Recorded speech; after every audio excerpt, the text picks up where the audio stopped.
ഈ വന്ന കാലത്ത് നമുക്ക് തേങ്ങയിടാൻ ഒരാളിനെ കിട്ടുക എന്നുള്ളത് വളരെ ബുദ്ധിമുട്ടായിട്ടുള്ള ഒരു കാര്യമായിട്ട് വന്നിരിക്കുകയാണ്. മലയാളികൾക്ക് വരാൻ വലിയ ബുദ്ധിമുട്ടാണ്. അപ്പോൾ ഞങ്ങൾക്ക് 3 ആഴ്ച കൊണ്ട് 2 പേര് വരാൻ ഞങ്ങൾക്ക് സ്ഥിരമായിട്ട് തേങ്ങയിട്ട് തരുന്നവർ വരാമെന്ന് പറയുന്നുണ്ട്. അവർ എല്ലാ പ്രാവശ്യം മിക്കപ്പോഴും വരുന്നതാണ്. പക്ഷേ ചോദിക്കുന്ന കാശും കൊടുക്കുന്നുണ്ട്. ₹1 പോലും കുറയാതാണ് നമ്മൾ കൊടുക്കുന്നത്. പക്ഷേ ഇപ്രാവശ്യം വലിയ മടിയായിപ്പോയി. 3 ആഴ്ച കൊണ്ട് വരാമെന്ന് പറയുന്നു. അപ്പോൾ മഴയായതുകൊണ്ട് ഇവന്മാർ മടിച്ചിരിക്കുമായിരുന്നു. അപ്പോൾ ഞങ്ങൾക്ക് അങ്ങനെ ഇരിക്കുമ്പോൾ തേങ്ങ എല്ലാം അടന്ന് വീണ് പോയി കേട്ടോ. കുറേ തേങ്ങ പോയി. അപ്പോൾ ഞങ്ങൾക്കൊരു ബംഗാളിയെ കിട്ടി. ഞങ്ങളുടെ ഒരു നെയ്ബർ ചേട്ടൻ മുഖേനയാണ് നമുക്ക് ബംഗാളിയുടെ നമ്പർ തന്ന് അങ്ങനെ ഞങ്ങൾ വിളിച്ച് നിമിഷ നേരം കൊണ്ട് ബംഗാളി വന്ന് അടത്ത് തന്നിട്ട് ഇവിടെ കൊടുക്കുന്നതിൻ്റെ പകുതി പൈസ പോലും ആയില്ല. അയാൾ വന്ന് ചെയ്തിട്ട് പോയി.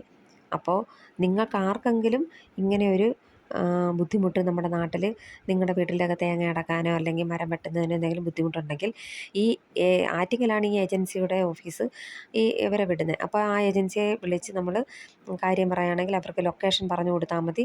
അവർ നിമിഷ നേരം കൊണ്ട് അവിടെ ആളിനെ വിട്ട് അവർ കാര്യങ്ങൾ ചെയ്തിട്ട് പോകും. അവർ ചോദിക്കുന്ന കാശ് നമ്മൾ GPay ചെയ്ത് കൊടുത്താൽ മതിയാകും. അപ്പോൾ അതുകൊണ്ട് ഞങ്ങൾ വീട്ടിൽ വന്ന് കരിക്ക് വരെ വെട്ടി കേശുക്കുട്ടൻ കുടിക്കുകയാണ്. അപ്പോൾ ഇത്രയേ ഉള്ളൂ. നിങ്ങൾക്ക് ഈ വീഡിയോ ഇഷ്ടപ്പെട്ടെന്ന് വിചാരിക്കുന്നു. നിങ്ങൾക്കും ഇത് ഉപകാരപ്പെടട്ടെ എന്ന് വിചാരിച്ചാണ് ഞാൻ ഇട്ടത്. അപ്പോൾ എല്ലാവർക്കും ടാറ്റ, ബൈ ബൈ, ഓക്കേ.